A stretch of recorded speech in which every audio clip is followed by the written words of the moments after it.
Man, I'm just grateful. I'm really grateful. You said I was humble. This is why. I had humble beginnings. I come from nothing.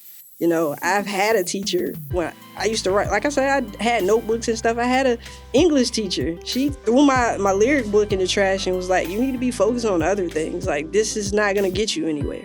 That same teacher hit me up in my DMs on Facebook and was like, you know what? I'm proud of you. Wow. Wow. Oh my goodness. She was like, you made me a believer. Because where I'm from, I'm the first person from where I'm from to get RIAA certification, to win a Grammy, to even be nominated for a Grammy. Yeah. You know, we have 6 now. 6 Grammy nominations and 2 wins. Hopefully by February we'll make that 3. Hey everyone. Welcome to the Discover Virginia podcast. I'm Joseph Trahan, your host for the #1 video podcast in Virginia, where we explore the rich history, vibrant culture, and iconic businesses that make our Commonwealth truly special and worth talking about. So get ready as together we discover Virginia. Hey everyone, welcome back to the Discover Virginia podcast. I am thrilled to finally have the opportunity to sit with Iyana Ferrell. We've had this episode in the books the entire 2024 calendar year, but unfortunately life happened, things happen. But when you're talking to a Grammy-winning artist, producer, sound engineer, and advocate at both the local and national level, these things typically happen because they're already doing great things. So I'm super excited to have this conversation with Iyana. Before we jump into the conversation though today, it would mean so much if you guys could hit that like and subscribe button. It enables us to be able to have great conversations with people like this who are making a huge impact throughout the Virginia area and make it worth discovering. So hit that subscribe button and enjoy the show.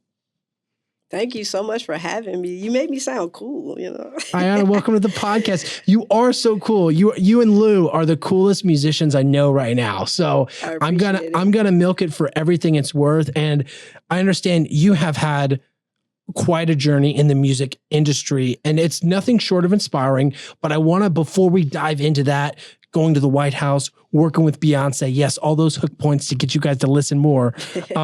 Let's start with your roots. How did your passion for music begin? And do you mind maybe walking through the audience with your start? Because you're not from like a big city in Virginia. You're actually in one of probably the most dissed city, at least right now. So I'd love to unpack all that with you. That's fact. Shout out to Emporia, Virginia. That's where I'm from. That's a lot of people. I make a joke because when I meet new people and I say Emporia, they be like, I got a speeding ticket from there on the way to Georgia, North Carolina. So we're pretty much known for that. Yeah. Don't speed in Emporia. You will get a ticket. Don't speed anywhere, guys. Just look at the speed limit. 55 saves lives, right? Yeah. But yeah, man. My start, I've been doing music ever since I was a kid. I basically grew up in an environment to be able to be in the studio because of my dad. He had a professional studio. So, since a baby on up, I always was able to get my hand on mixer boards and write and produce my own music. Learned from him, seeing him do it and listening to him and my mom. My mom was a singer and he was a producer. And that, I guess, you know, they boom. That's the perfect combo right there, right? You know? So my 3 siblings, Deshae, Devin, and Darius, we all did music as kids. I got real serious at it when I was 13. Sure. That's basically when we pretty much wanted to be able to be in the studio without adult supervision. So what my dad did was he handed us the manuals and was like, hey, learn everything in there. and if you learn how to work it, then I'll give you the keys and let you go whenever. So we spent the whole summer reading manuals, whatever it took. And once we pretty much got the permission to be able to be in there, that's when it really kind of developed. Who I am. 13, puberty hit, my voice changed, and I was like, man, because I was a rapper. Like, my family would tell you I would write a verse and I would perform it to whoever listened. Yeah. You know? And I had a cousin he was good at rapping and he loved Bone Thugs and Harmony. This was when fast rap was cool. Okay. And I remember he was like, that was a whack. And I was like, you know what? Thank you, because I will not stop writing until you tell me something is good. That's what our siblings are there for. Our harshest critics in life and in business and everything in between, right? Shout out to Duran. He did not let up. He didn't care. I was a cute 13-year-old little cousin. Nope. He This told is me whack. the honest truth. Try this again. is whack. And from there, even in high school, like I used to sell verses for like $75. You know how like in lunch, all the guys would sit around and they would battle rap each other? Yeah, they have their pens, clicking and tapping here's away. Here's the funny right? thing. It was me writing all their raps. No way. Back up. I- Hold on. This is Iyana, you're in high school. Yes. Everyone's rap battling and dissing each other, mostly the guys. Mm-hmm. This whole time you're rapping, you're writing the raps for them? It was me writing their verses. The thing was, I was a tomboy, so all the guys loved me. Sure. We were cool. Yeah. And I knew a lot of things because I was in the circle. So I would write those punchlines and stuff about personal stuff I knew that would really hit. And $75, yeah, I'll write your verse. So it was really me versus me versus me versus me at that table. And I used to just sit back like, yeah, I'm killing this right now. Did you ever like predict who was going to win the rap battles? Like, okay, you give me 10 extra bucks and I'll land the final blow in the rap for you. I wish I had that mindset. I never thought about it. Yeah. I just always wanted to just look back and see who would win, what would win, which punchline would work, Yeah. And we were like testing it out. It was one of those situations where there wasn't a judge. Sure. And nobody knew who won. It was basically whoever was listening, who they would say. Everybody would leave thinking this person or that person won. So it was never really a winner. But at the end of the day, I guess I was the winner because my pockets was a little deep. Thank you to all the guys in high school that paid me $75 to write their verses every Friday. Absolutely. I really appreciate it. Shout out to them. Oh my gosh. Was there a certain, like, if you can recall back, a certain diss or line that maybe stands out to you as being one of those that's like, oh yeah, I'm going to remember this one? Okay, so one was about my brother, actually. Okay, the one that told you that you couldn't rap? That was my cousin. That was your cousin, So my brother okay. Darius, he was like my main man when it came to music. Yeah. One time he tried to cut his own hair, and he put a plug in the back of his head. Oh no. And Oh no. he sat at that table, and I gave somebody ammo on him. He tried to walk around school with a hoodie on all day, and one of the teachers pulled the hood off his head, and everybody was in the hallway and they saw it. So, yeah, I kind of plugged it, put that ammo in against my brother. That's one I'd never forget because it was my brother. Yeah. And that's the most interesting thing I've recognized about rap. I'm no means a rap expert, or I didn't really listen to it until I was more of an adult life, but it seems like it is a combination of like things that connect people together, right? For better or for worse, whether that's, Drake getting dissed about, DMing certain people or, coming after a certain city and Pharrell's like, no, this is my territory. Mm-hmm. All of those, it seems like it's strategically, almost in a way marketed, but we know it's so much more than that, but it's strategically produced in a way that's like going to connect people and tell a story. When you look back in those early years of working with mom as the singer and dad as the producer, which side of the aisle did you find yourself more leaning towards? And in what ways did their unique perspective towards music shape the way you viewed it into your adult life? I would say the pen, my writing abilities, which I got from my mom. Like I said, puberty hit. I hated my voice, and I was like, I don't think I'm gonna be a rapper. Yeah. Singing, I don't have those capabilities. I write a lot of singing songs. I do a lot of cringe-worthy demos. And it's just like, and I be hating having to send it out to these artists. And the fact that they could hear what I'm hearing in my head and bring it to life from that ugly demo I've sung, it's just inspiring. That's inspiring all in its own. But when puberty hit, I knew I wasn't gonna be a rapper. But somehow, eventually, I started releasing music. Literally this year, I put my first single out, and it wasn't bad. Everybody was like, yeah, we've been waiting for you. We want to hear what you have to say. But yeah, I just started focusing on writing, and writing got my foot in the door. First placement was with K Osiris, Valentine's. Funny story, I met K Osiris when he was young in Atlanta. I was in high school. Yeah. Like I said, I played trumpet in band. We was at the Atlanta Hawks game, and my band performed halftime. One of my friends plugged me in with his dad, like, hey, my friend, she writes. You should talk to her. Yeah. And I sent a voice message on my little Virgin mobile phone, emailed it to his dad. Work with what you got, right? It was Valentine's Hook, and boom, 3 to 4 years later, gold. Song went gold. And I remember getting in the car, listening to the radio, and I heard the song for the first time on the radio, and I was like, somebody owe me money. You know? Yeah, you wrote like, it. That was your song. This song sounds real familiar. Somebody owe me money. And I just remember the process of trying to figure out who I needed to talk to. And that first conversation with Def Jam, and his dad was, YK's dad was like, she's not lying. Yeah, like, that was hers. They didn't know how to reach me though, because it happened so long ago, and I understand. Like, you don't want to ruin a deal when it comes around. You're getting signed. This is the song that they want. You can't find a writer because you don't even remember her name. Like, I don't have access to the same email as I had. You didn't have a website or an email that they could go to. It was just one of those situations, and it was, I really appreciate Def Jam for taking care of me. Made sure the plaques came to the door. Mm-hmm. That song is platinum now. The album went gold, and that he put it on the album, and that song is platinum, and that's what kicked the door open for me. And man, we done worked with some amazing people. Absolutely. Wow.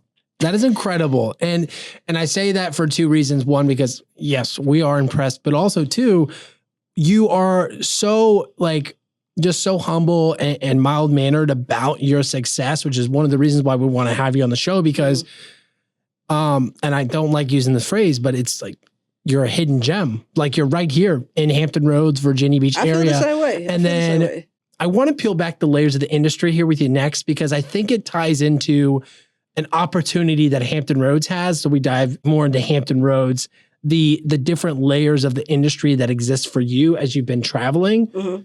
and then also how it relates more to the local level. Gotcha. Fair enough? Fair enough? Cool. So walk me through some of the milestones. So after this song was recorded on your Virgin mobile phone, and then years later, it goes, quote, viral, it becomes famous, right? Mm-hmm. It becomes well-known. What are some of those other doors that began to open up for you? And can you walk us through some of the things you begin to learn from the industry, both the good and the bad and the ugly? Got you. So after that song basically went big and gold, and I posted it, I started seeing people with blue checks following me, and hey, love to work with you. And I'm talking people that I always grew up listening to, or songwriters that are in my top 5. And I'm like, oh man, life is changing. To me, that was big. And before you know it, you're getting all these projects, you're getting a lot of unsolicited beats, and now you don't have to really look for anything. I ended up being able to get some time where I wasn't working a 9 to 5, and I was down in my dad's basement, and I was really driving. My kid, I had just had a baby. He wasn't even 1 year old, and life kind of happened. Me and my husband, his parents moved, which made us homeless. Yeah. And that's how I ended up at my dad's house. And I was like, you know what? I wasn't happy with where I was. And I was like, I'm going to have to change this. What can I do to change this and help benefit my family? So I remember being locked down in the basement every day. I think I was doing 20 songs a day. Oh my. And I was working with a minimum of at least 5 people a day. That's producers, songwriters, artists. It didn't matter. Yeah. I wasn't turning anything away. And I said, in the music industry, you have to be relevant. You have to make sure that you're giving them the hot stuff and that you're giving it to them fast, because their attention span is like kids. Sure. Like, if they hit you up about something on Sunday, they want to hear something on Monday. So I was like, you know what? I'm going to try to do the fastest turnaround time. And I mean, like, my dad would tell you, I was up. I was barely eating, barely sleeping. I would at least get in the shower. But, you know, I was like, You were turning and burning. I was turning it around less than 24 hours. Wow. And that started bringing me more work. The song Dan and Shay, Glad You Exist, I wrote that in the car on the way to a Christmas party headed to Atlanta. You know, I wasn't turning anything away. Country, yeah, give it to me. Yeah. Contemporary gospel, give it to me. Gospel, give it to me. That was that power of that R&B, pen. give it to me. Pop, give it to me. I was saying, yeah, let's do it. And we ended that year. I had over 1,500 songs that I had written that year. Wow. And it put me in a situation, me and my family in a situation. Me and my husband, we ended up buying our first home.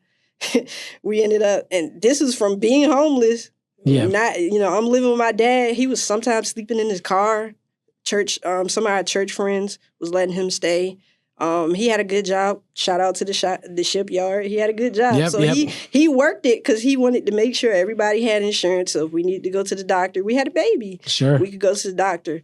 And that, it was just so, I can't even explain how I felt when we got the house and the first night staying in the house, and after experiencing what we went through, it was so crazy because we didn't even know if we was gonna make it through, like far as our marriage. You know, the stress that kind of stuff put on you.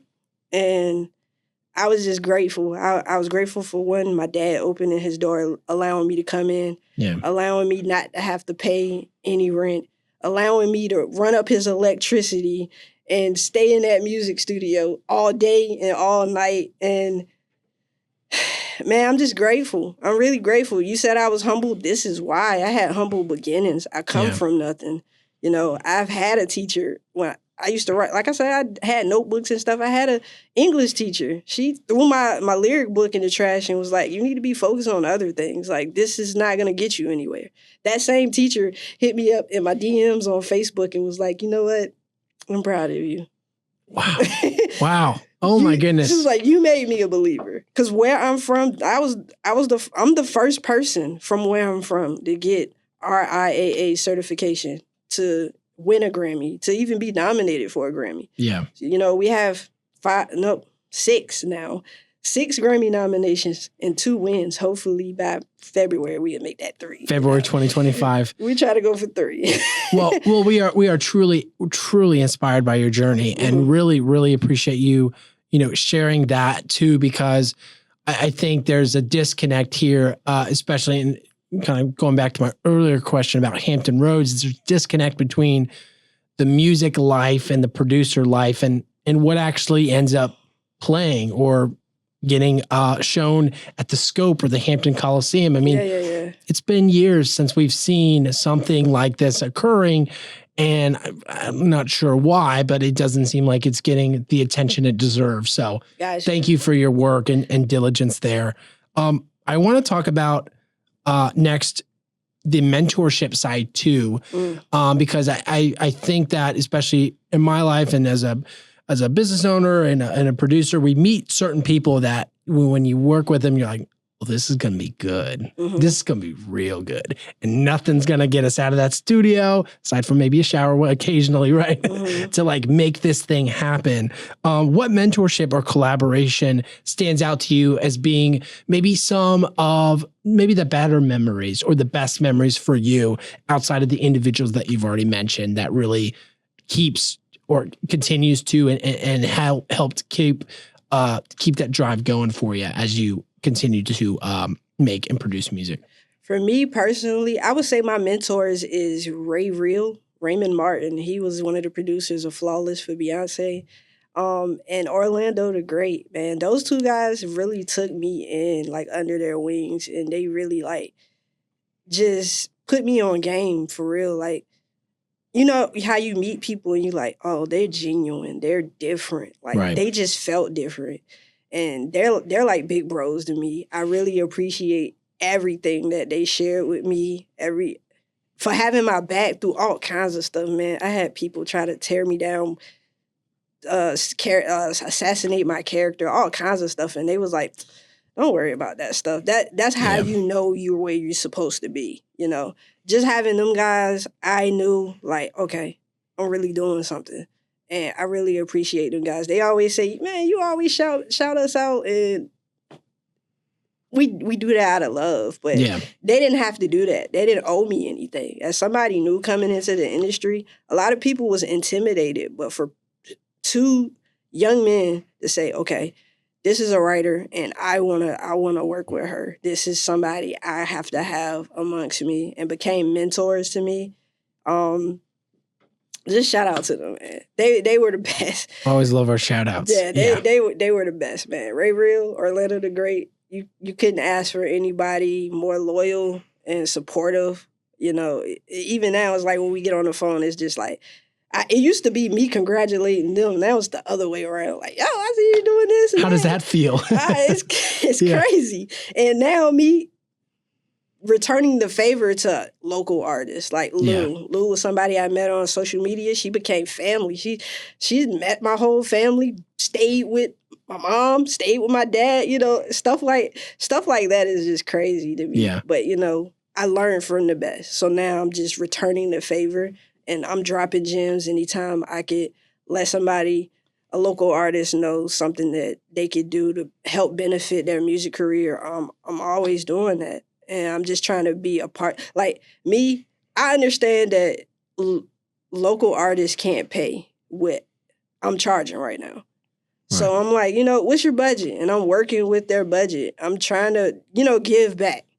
And I love working with local artists because the relationship is more personal when it's working with these bigger artists. With these bigger artists, it's just business. But I can build a personal relationship with these local artists, and I can see them come from ground zero in their career up to what Lou's doing now. Like she's doing way more than she was doing when I first met her, and I'm just super proud of her. Like, and I tell her all the time, like, keep pushing, keep doing it, and she's like, it hasn't happened yet. And I'm like, look, it doesn't happen overnight. Yeah. I've been doing this since I was 13. It doesn't happen overnight. You know, you just got to keep at it. When you really love something and you're putting that energy into the atmosphere and you speaking it into existence. I'm big on speaking things into existence. I'm very spiritual. God, I mean, I wouldn't be here if it wasn't for God. All of the things I accomplished wouldn't be without God. So I'm always sharing that information with the local artists. I love the local artists. They the heart of the music industry because they're the next generation. Yeah, absolutely. I think we had one guest who defined it as writing it on their vision board, you know, speaking the truth out loud, writing it down. Yeah. You know, looking at it, reading on it, thinking, praying towards a common goal. And I think that that's a testament to not only a good way to, you know, to work through life, but also through music as well of, you know, what you write down may not be the final draft, right? Right. But it's a step in that direction It's of, a hey, step. You know, I'll be vulnerable and put this out there or figure things out along as I go, but being able and willing to do that and also to return the favor to other people is Facts, because the more you see it, the more you speak it, the more you believe it. And the more that you believe it, the more you show it, and the more it just becomes true. Yeah. And that's just facts. I'm living testimony. Like, I've always told people in high school, I'm going to, and I don't want to be famous. But as a kid, you know, you stupid, you say stupid stuff. I'm going to be famous. I'm going to have a lot of money. I'm going to this, I'm going to that. I was always saying that as a kid. And I had a great grandma who was very spiritual. And she would always say that to me. You're going to be famous. You're going to be, and you know, the more I heard it from her and the more I repeated it to other people, now look at me. Yeah. It's just like, oh, well, here we go now. My kid tell me all the time, you're famous. And I'm like, I'm not famous. I just know some famous people. Yeah. And he's like, no, you're famous. You have a Grammy. You have 2 Grammys. You have 2 Grammys. You don't just have one. You have 2 Grammys. Yeah. Oh my gosh. So, Iyana, can we talk about famous people next? Because obviously you're one of the famous people that we're speaking of, but working in the music industry, I'm sure you get to bump shoulders with a lot of cool people. I know recently you, I think when we had originally connected, you were working through the Beyonce album, her country one, right? So basically what happened with that is, for what I can say. Sure. She rather work with people that she know, and I get that. She's very tight-knit, And I was working with people she hadn't worked with. Gotcha. And it was around the time there was an Instagram person out, and she was pretty much saying Beyonce didn't pay her writers and stuff like that. And it was bringing bad publicity to her a little bit. So it kind of made her a little bit more tighter with her circle. A little bit more guarded, yeah. So, like, it was one of those situations, I get it, I understand it, and I have to respect that. And I ain't want to leave the people that I've been working with all year for your project. So it's like, you know, I get that, do your thing. The album was amazing. I, for the life of God, hope she finally get at least record of the year or album of the year. One of the two. But, you know, Taylor been killing it. Taylor Swift. She been racking them up swiftly. So, you know, absolutely. I don't know. 2.1, what is that, $1 billion for one? More than Elton John and more than Coldplay in like a season of time. You gotta appreciate people like her and Billie. But Billie's brother, Phineas, is just one of those. His mind. I want to study the brain. I want his brain studied. He's a genius, you know.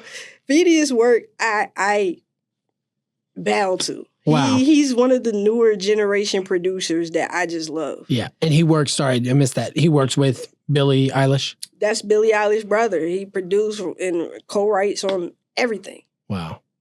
Dude is a genius. Him and his sister are geniuses. And I haven't felt that way since Quincy Jones, you know, Michael Jackson, them guys. And like, I'm like, this generation, he's them to me. Sure. Because he's touching everything. And you know how it felt when you listened to the Michael Jackson Thriller album. Oh, of course. The first time with some headphones and all that ear candy and stuff going in and out. And it just felt like they captured it and they pulled you into it. Absolutely. That's music right there. And that's how they make me feel when I hear their music. It's insane. Yeah. Absolutely. Phineas and Billie Eilish. Phineas, I want to work with you, sir. Shout out to Phineas. We'll tag in the comment description below. Yeah. Love to have you here in Virginia. And if not, we will come to you, Phineas. We will come to you. Yeah. He has the money to get you there. Yeah. I'm telling you. He so many Grammys. Hey everyone, Michael here from Behind the Camera. Right now we're taking a quick break to acknowledge and thank our wonderful studio host, Atlantic Bay Mortgage Group. When it comes to getting information and guidance on financing your next home purchase, we recommend talking with Atlantic Bay. They are one of the original lending institutions in our home city of Virginia Beach, and have a long resume of getting the job done well and making your home buying experience more enjoyable. So, if you're looking to experience Virginia full-time, consider checking them out today at www.atlanticbay.com. Disclosure: loan programs may change at any time with or without notice. Information deemed reliable but not guaranteed. All loans subject to income verification, credit approval, and property appraisal. Not a commitment to lend. Atlantic Bay Mortgage Group, LLC, NMLS number 72043, NMLSconsumeraccess.org is an equal housing lender. And now, back to today's show. Let's unpack that a little bit more too. Because I want to understand, because I'm like, we'll use Taylor Swift as an example. Like on the marketing side, I'm better in tune with, obviously you want to give good tips, make sure the systems work out great for the setup and to entice and the lights. That to me makes sense. What is it about the musical process that you most admire about the Taylor Swift era, literally the Eras Tour, and how she takes you through, one, not only the journeys, but two, the music? I'm sure it's not just I write it down and I sing it. Right.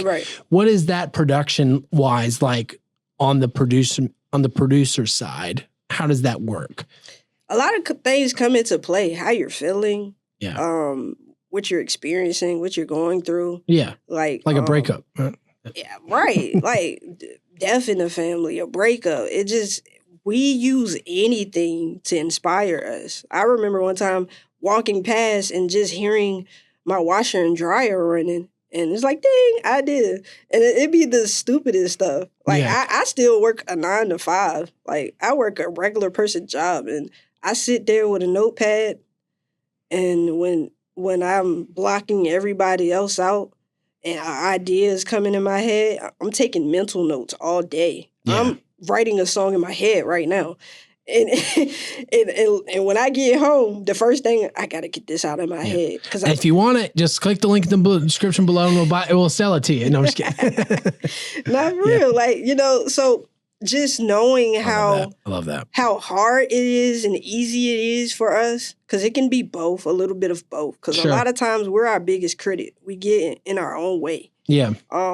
So just hearing things like that and knowing, okay, sometimes you can hear a song and know where they was. You can be like, you know exactly where they was when they was thinking of that. That's so interesting too, because I guess I overthink that. It's a certain formula or process that, if you mix this amount of song, this amount of emotion, like very scientific in how you produce the music. It could be. Right? It could be. Me as a songwriter, often I have to step into other people's shoes. Sure. Because a lot of times I'm talking about things I haven't even experienced. Yeah. You know?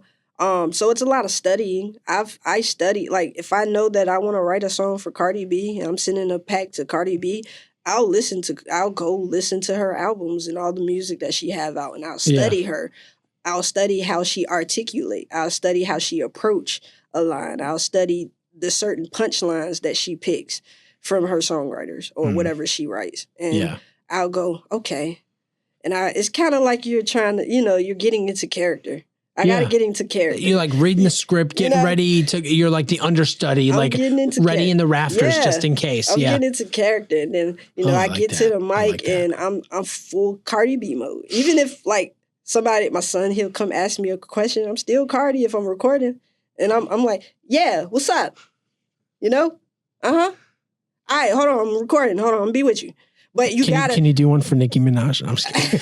I love Nicki Minaj. I don't do great impersonations, but I'm just teasing. I think about them and I really you think through how they enunciate different words. Yeah, I get into character and I really try to sell the song. Yeah, it's been times where I got into it too much, and they're like, man, if she don't take this song, I don't know who can, because can't nobody else take the song, So, like, you really have to tap in, and that's the part about it that I love that makes it so much fun, because music can, the business side of it can make music not fun. Yeah, it can take the soul out of it, right? It can break your soul. Tell us more. What is that? What does the other side look like? The business side, man, you got vultures, man. Everybody wants a cent, a percent. You got A&Rs, they want their hands on it. They didn't even really touch it. And now I'm not gonna, don't get me wrong. I really appreciate some A&Rs. Sure. I really do. It just depends on the song and the process. Sometimes you just have so many hands on a record to get it to the artist. It goes through several middlemen, and before you know it, you're breaking your percentage off with so many different people. And then when you're looking at time to eat, and you're like, man, dang, all I got is apples today. Yeah. So you just have to be very wise. For me, I've learned, I tell people all the time, like, if I was doing this for money, I would have quit a long time ago. I really would have. But I have so much passion and drive in it. I've just said, the money will come whenever God's ready for me to have it. Sure. So I really just dive into collaboration. Like, there's so many talented people out there that deserve to be heard or deserve a chance. And I want to work with those people. I want to open doors. Because when you think about it, like, I'm looking at the younger generation, like my niece and them.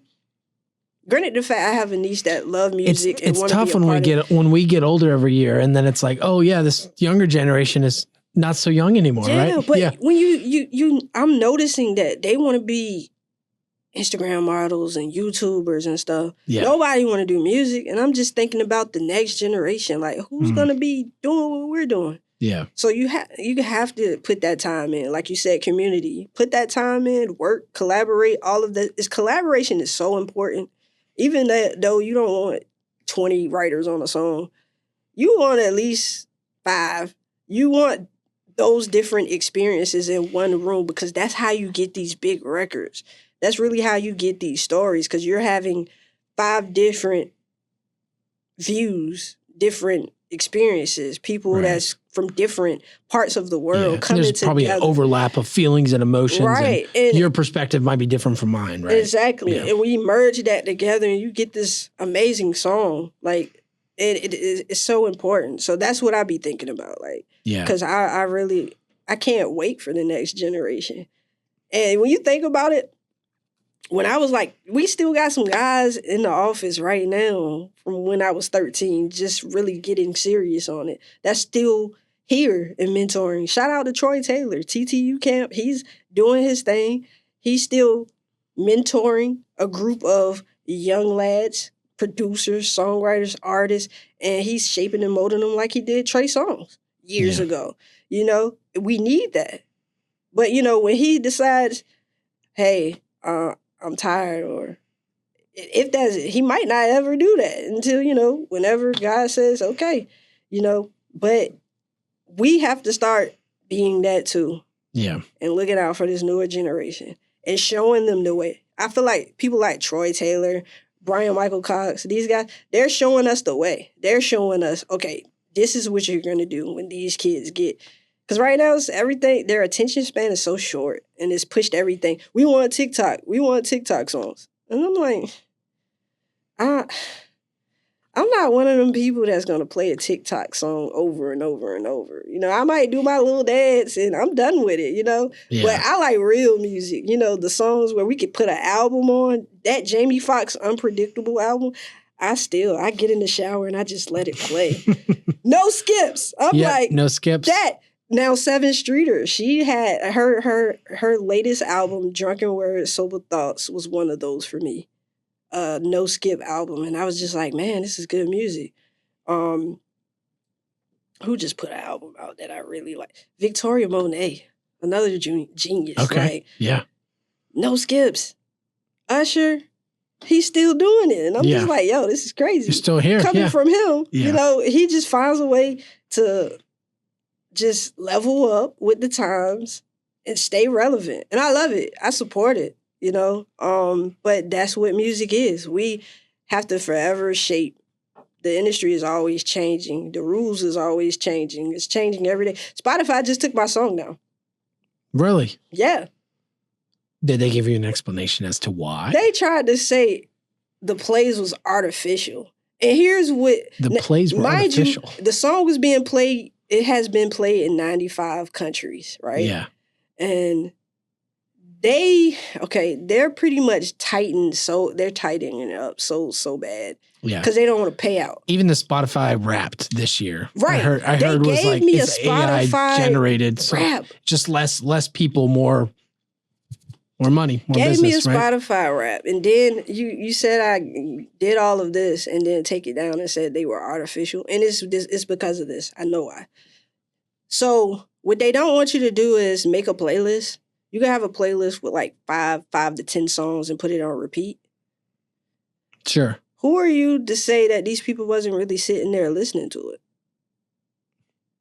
And let's go back to the Michael Jackson times. It's called the machine effect. Even they did it. Even labels doing it now. So you're picking and choosing who can use the machine effect. The machine effect being, I'm listening to an album. I'm not skipping anything. Maybe I'm just doing my chores. I'm playing it on vacuuming. repeat. Yeah, I'm just playing on repeat. It's just going in the background. Repeat. So what? It played 100 times. I'm listening to it. Yeah. How are you going to tell me it's artificial because I put it on repeat? I wanted to do that. If I'm paying you what they charge at $9.99, I deserve the right to put whatever song I want to put on replay, on repeat, without you penalizing the artist for it. So, because I have no control over who decides to put my song on repeat. If they love my song that much, thank you so much for everybody that put my song on repeat. Yes, thank you. Thank you. Spotify took it down. What has Spotify said? Have you appealed it? They said it was artificial. And I just haven't had time to argue about it. Sure. But that's what it was. I had friends, like friends and family. I was like, yo, I'm going to put it on the playlist. We're going to run it on repeat. I'm going to put that song and a couple of other songs you wrote. I want to support you, and we're going to run it on repeat. Yeah. And we're being penalized for it. And I feel like that's not fair.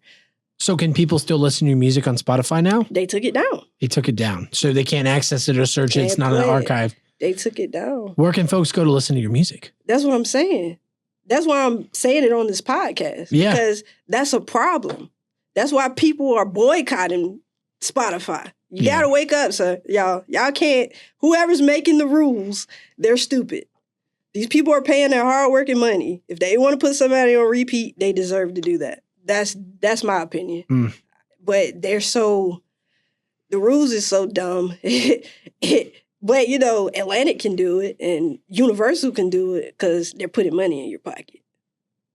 But us small-time artists, we can't do it because you're already taking 90% of our winnings anyway of what we're making. They take 90%? Man, you don't make nothing from Spotify.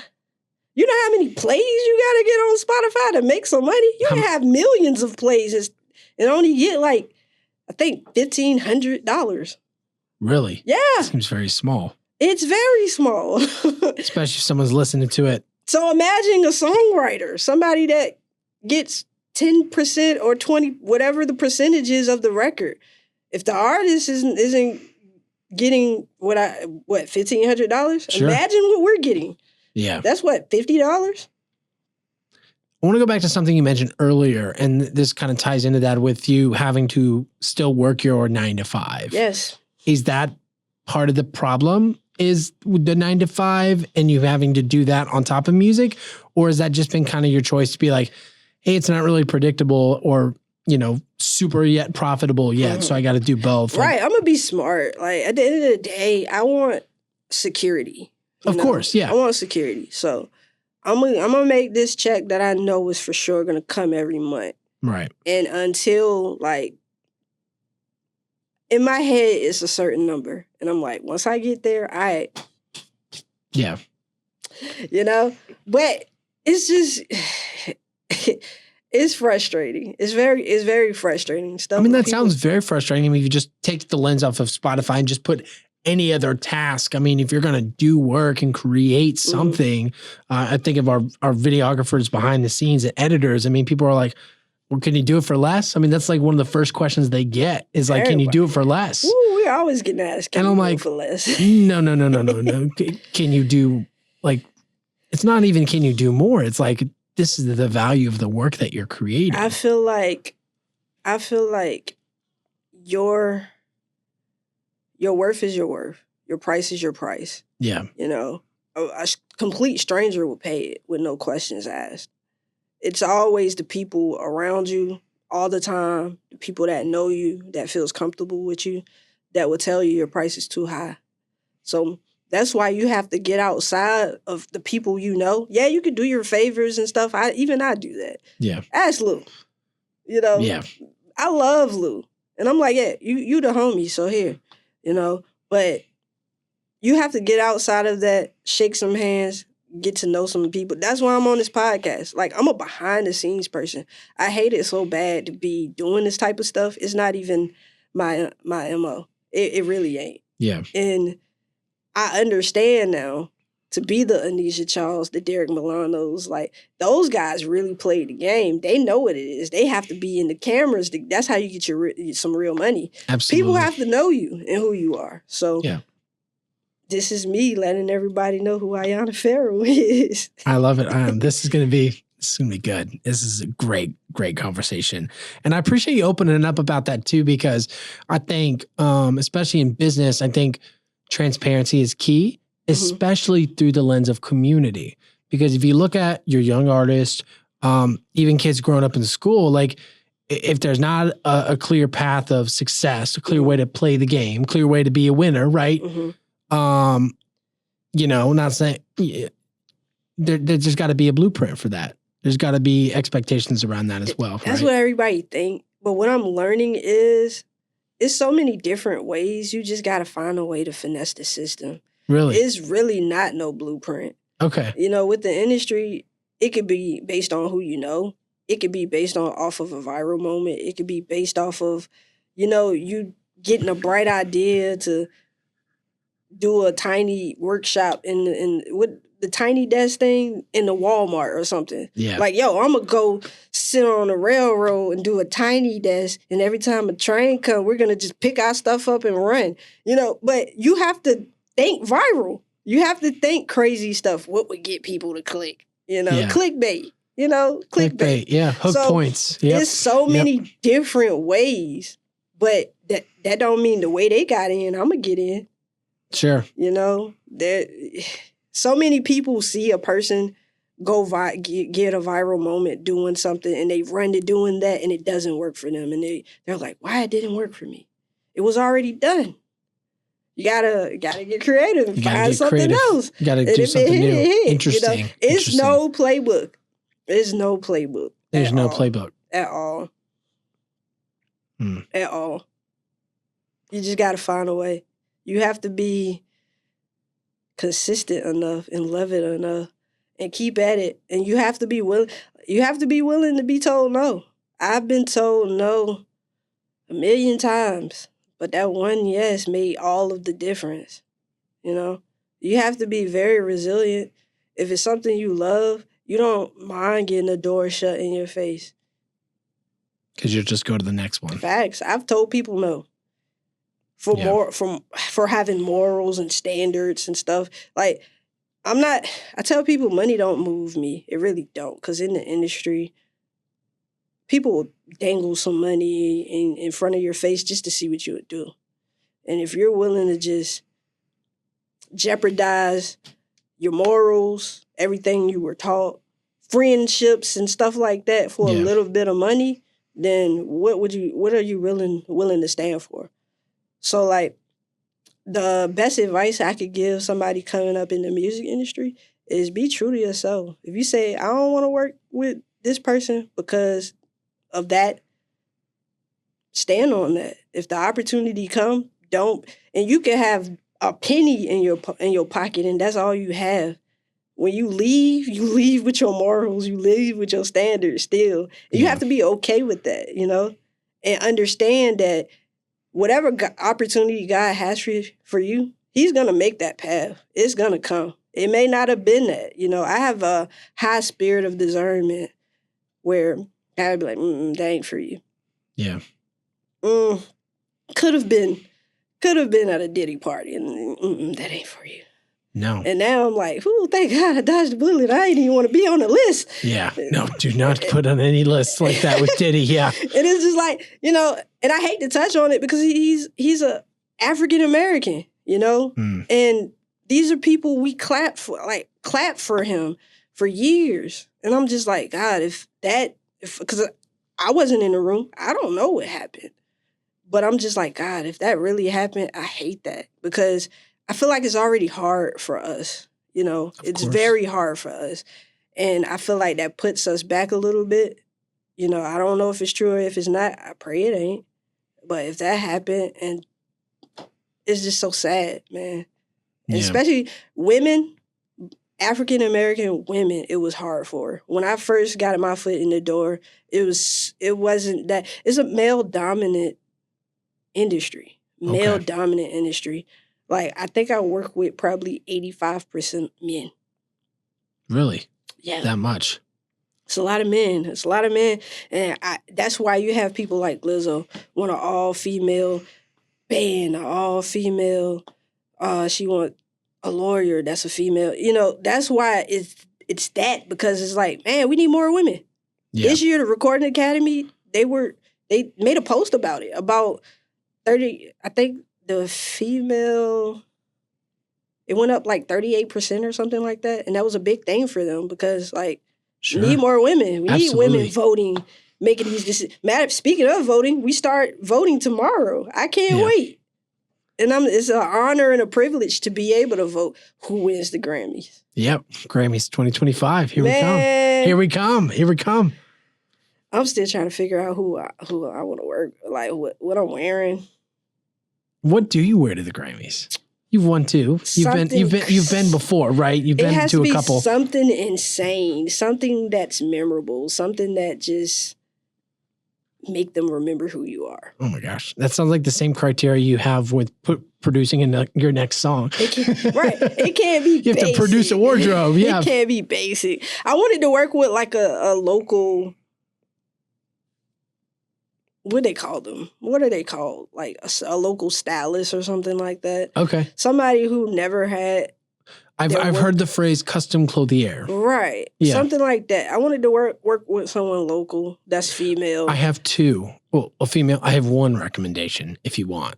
Sure. After the show. If they want their stuff, I would say it on camera, but I love Shoutouts, but I don't remember her name. But I connected through another guest. But we'd love to get you connected with her. Man. She's based out of Hampton Roads. I'm just trying to help somebody from the Hampton Roads get their clothes on the carpet. That would be amazing. Because they're gonna ask, "What are you wearing?" You want to hear a funny story? What's up? So we had a guest in recording yesterday. He'll be published later on. Is JB from the Grammy Vomit podcast. Okay. Hidden gem like you. Kid's 11 years old, pro skater, pro BMXer, and pro snowboarder, right? First place, all these championships. Wins first place in Colorado for a snowboarding competition from a beach town. So they asked him, all the Colorado kids, oh, I'm from Mountain, blah, blah, blah, Mountain Green, Mountain Strawberries, whatever. They said, what mountain are you from? He said, Mount Trashmore, baby. Because that's where he practiced. That's crazy. And I think that doing as much as you can to take that part of you, your morals, not the money, your morals, your truth, your city, Emporia, even if they give you a bunch of tickets, taking that and bringing that with you, I think that's probably one of the lessons before we started recording. One of the first things you learned in that studio with mom and dad. It's what makes you. Yeah. It's definitely what makes you. And I just want to bring a little of that to the carpet and show them like, hey, VA is here. Yeah. You know, of course, VA been there for years because you got Chris Brown, you got Missy Elliott, you got Timbaland, you got Pharrell. Yeah. And Iyana Ferrell as well. Yeah. Now you're adding to, you're adding to the group. So yeah, absolutely. It's like, I want to bring a little bit of what we do down here up there because we stand out. We're different. A lot of people say it, but being from Virginia and knowing we're different. Anytime I walk in the studio, I could be in the studio with people from Texas, Georgia, California. As soon as I talk, they're like, yeah, that's a little different. Where are you from? And I said, VA. Yeah, okay. Yeah. All right.